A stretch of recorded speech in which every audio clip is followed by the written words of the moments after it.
Hai, Assalamualaikum. Saya Askar Romatun. Saya mahasiswa UIN Suskariau jurusan Sistem Informasi. Di sini saya akan menjawab beberapa pertanyaan yang diberikan oleh dosen saya mengenai analisa proses bisnis. Jadi, ditonton ya, jangan di-skip-skip. Jangan lupa like, komen, dan subscribe. Oke? Stay tune. Baik, pertanyaan pertama, apa yang Anda ketahui tentang bisnis? Coba jelaskan dengan bahasa Anda sendiri.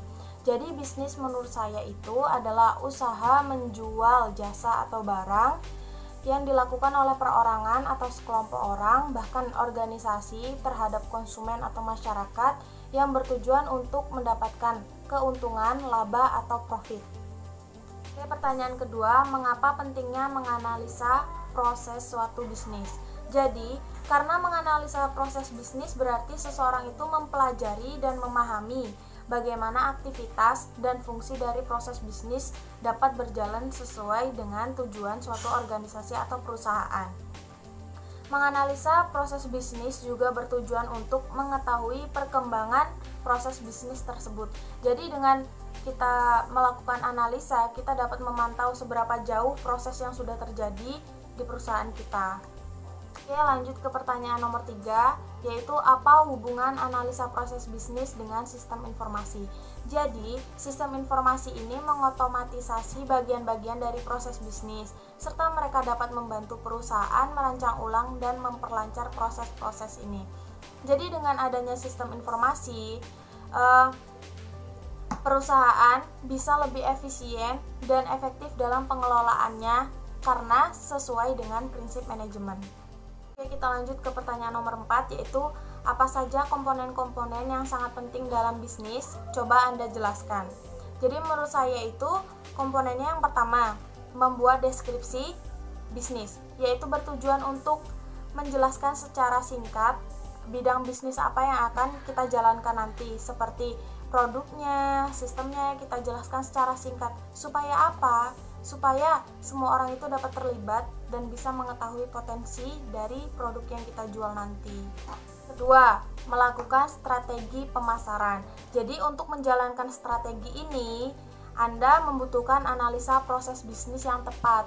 Jadi kalau analisa proses bisnisnya tepat, kita dapat memanfaatkan kesempatan dengan sebaik-baiknya.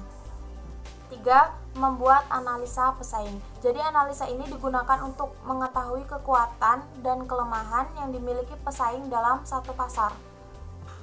Yang keempat, desain pengembangan. Rencana desain dan pengembangan diperlukan untuk menunjukkan tahap perencanaan produk. Grafik pengembangan dapat konteks produk dan penjualan. Yang kelima, rencana operasional dan manajemen. Dibuat untuk menjelaskan bagaimana usaha akan berjalan dan berkelanjutan. Yang terakhir, yaitu menghitung pembiayaan. Yang mana sumber dana berasal, bagaimana mengatur anggaran agar efisien dan usaha dapat berjalan lancar adalah tugas penting yang harus direncanakan dalam komponen pembiayaan. Oke, kita lanjut ke pertanyaan nomor 5. Apa dampak COVID-19 terhadap jalannya bisnis di Indonesia? Tentu saja bisnis di Indonesia mengalami kelumpuhan. Kurangnya pembeli membuat pemasukan berkurang drastis, keuntungan berkurang drastis, pekerjaan yang dilakukan di luar rumah otomatis terhenti dan digantikan dengan kerja rumah. Para karyawan juga terancam PHK dikarenakan banyak pekerjaan yang tidak memungkinkan kerjakan di rumah, serta PHK juga dilakukan karena perusahaan tersebut mengalami penurunan pemasukan. Oke, kita lanjut ke pertanyaan terakhir. Sebutkan satu proses bisnis dan coba jelaskan bagaimana bisnisnya berjalan. Saya ambil contoh proses bisnis Gojek ya. Yang pertama yaitu penyedia jasa Gojek. Bisnis berawal dari rekrutmen yang dilakukan oleh penyedia jasa dengan mendaftar di situs Gojek. Jadi barang siapa yang mau ikut ke Gojek, mereka harus mendaftar melalui situs resmi Gojek. Lalu penyedia jasa akan menghubungi via SMS dan memberitahu persyaratannya. Penyedia jasa akan memberikan hak kepada driver resmi Gojek untuk masuk ke dalam aplikasi khusus driver. Nah, jadi nanti drivernya akan mendapatkan aplikasi khusus supaya mereka dapat dikontrol dengan mudah oleh penyedia jasa. Driver. Yang kedua driver ya. Driver resmi Gojek akan mendapatkan hak akses pada aplikasi khusus. Selain itu, mereka akan mendapatkan pinjaman jaket dan helm sebagai identitas Gojek. Setiap driver wajib membuka CMB niaga dengan saldo minimal 50.000 bagi hasil antara penyedia jasa dan driver adalah 20% banding 80%. Jadi nanti 20% untuk penyedia jasa Gojek, yang 80% untuk drivernya. Yang ketiga, pelanggan. Ketika pelanggan membutuhkan jasa antar Gojek, mereka hanya perlu membuka aplikasi Gojek di ponsel mereka dan menentukan titik tujuan mereka. Secara langsung, pelanggan akan mengetahui posisi Gojek yang paling dekat dengan mereka, sehingga mereka dapat menentukan rupiah yang harus dikeluarkan. Sangat mudah, bukan?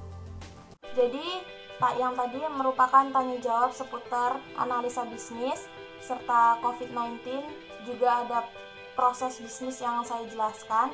Semoga bermanfaat buat teman-teman semuanya. Maaf kalau ada kekeliruan dalam berkata. Saya berharap di sini COVID-19 akan segera berakhir ya, supaya proses perkuliahan dapat berjalan dengan semestinya, bisa kembali seperti semula. Oke, terima kasih. Assalamualaikum. Dadah.